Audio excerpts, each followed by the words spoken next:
Hi guys, my name is Costa and today I'm painting Luffy in his Gear 5 form from One Piece. In this video I'm gonna walk through on how I made this 100% FDM print paint ready. This project was a little different than usual though, because for the effects I'm not using FDM this time. I'll be using clear resin effects that got sent over to me. So yeah, let's get into it.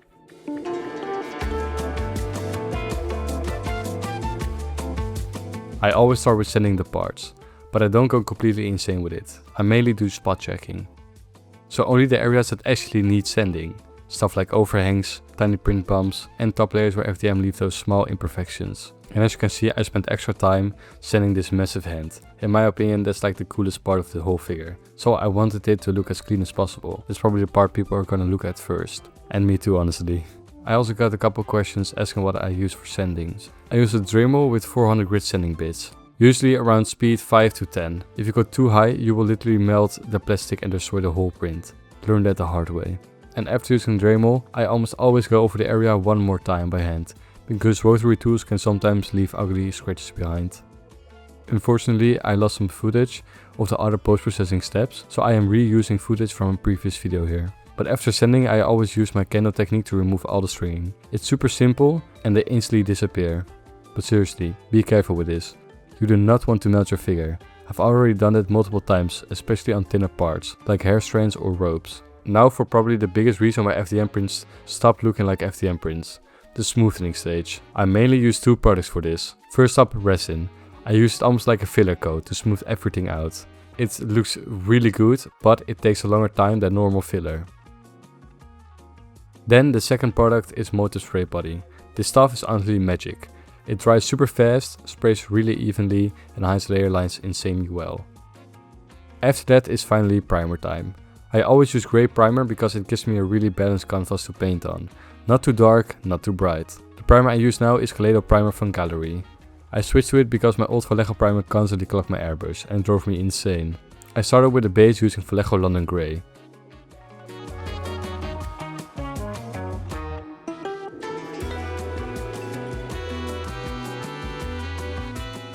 After that I use a black wash to darken all the stones and cracks.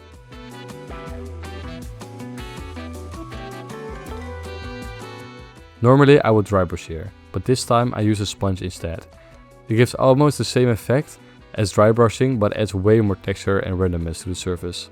So shout out to Mimic Hobby, because they're the reason I started trying this technique. Definitely check them out if you're interested in this style.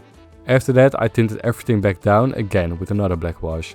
And honestly, I kinda regret that part, because it killed some of the contrast. It looked way more dramatic before. For the skull I used a red base coat for the eyes and then shaded it with Citadel Carroburg Crimson. Then for all the smoke effects I used Vallejo London Grey, sprayed from underneath to instantly catch all the shadow areas.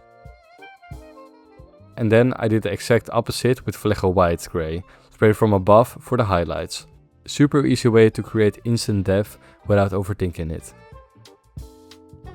Now for my favorite part, the skin tones. If you've watched my other video, you probably noticed I use a different skin recipe almost every single time.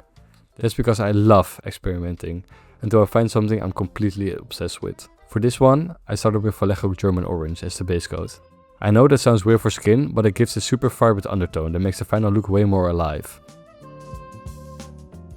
Then I sprayed a super thinned down layer of Vallejo Flat Flash over it, almost like a glaze, just to tint it more yellowish.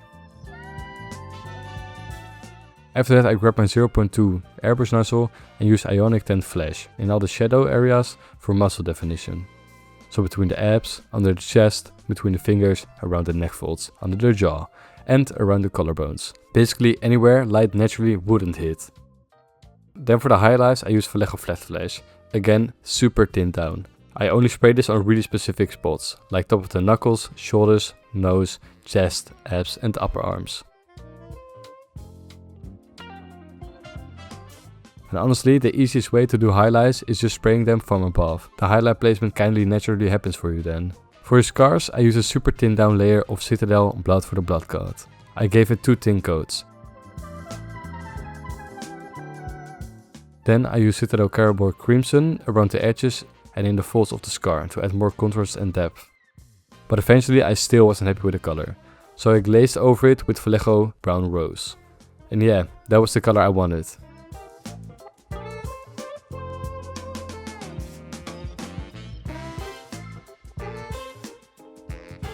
For Luffy's iconic straw hat, I used Vallejo Flat Flash as the base coat.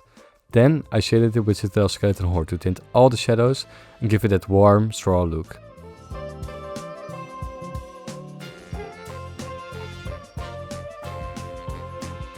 For the red band, I used Vallejo Carmine Red.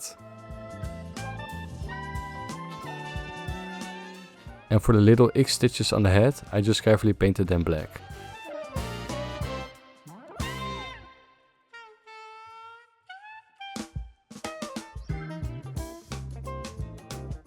For the clothing, I used Vallejo Deck as base coat, but first up I had to mask the torso.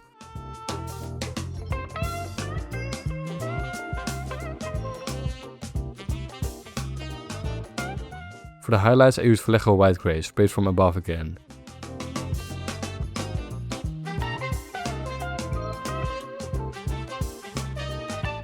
And for the fur on his pants I also used White Grey.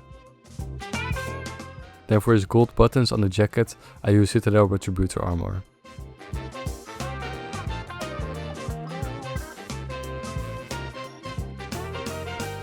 The belt around his waist got Vallejo Purple as the base coat. And once again, more masking. And for the shadows of his belt, I used Citadel Dragunov Nightshade.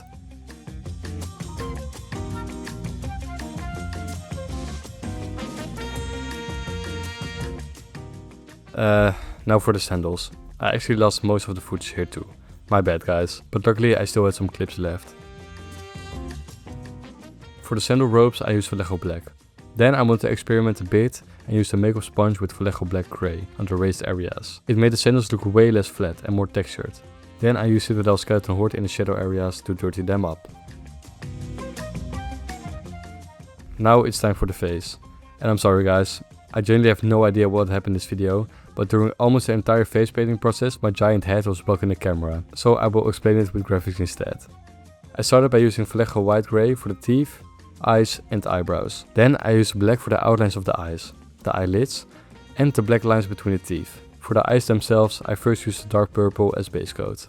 Then I layered squid pink over it to add more depth, but unfortunately I covered too much of the purple, so you can barely see it anymore. But honestly, it still looks good. Then I used black again for the pupils. And finally added 2 white specular highlights in each eye. One bigger, one smaller, one on the opposite side. Then of course, glass varnish for the watery eye look. For this figure I also wanted to feel more like a cartoony and anime-like look. So I used a super thin brush to paint little black scratches across the body. Just like those battle scratches you always see in the anime.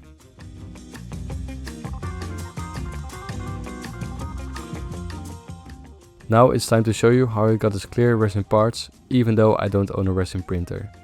PCBWay actually reached out to me and wanted to help me with this project.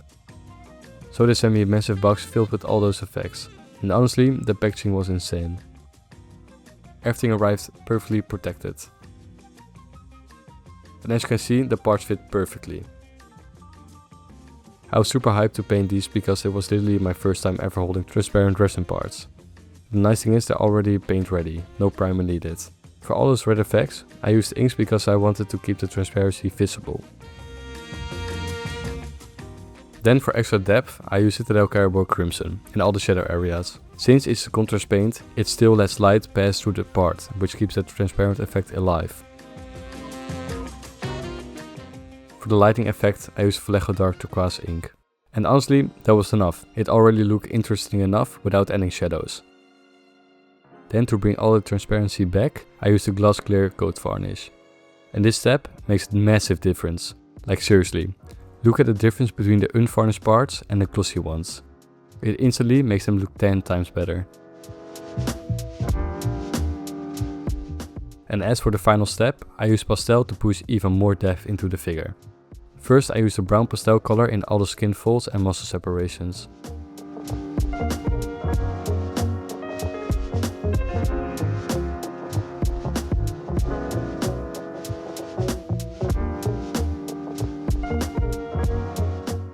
Then I used a black pastel on the white areas to dirty them up a little and make them more visually interesting.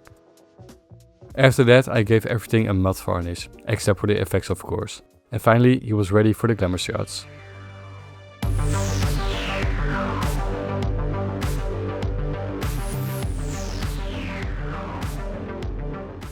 I'm honestly super satisfied with how this figure turned out, especially because I don't have much experience painting white characters, and getting depth into white without making it look dirty is actually really hard, but overall I'm super happy with it. And those transparent effects were honestly the finishing touch that brought everything together. So a huge thanks again to PCBWay for sending those over. Thank you guys so much for watching the video, and if you enjoyed this video, feel free to leave a like, subscribe, and I'll see you in the next project.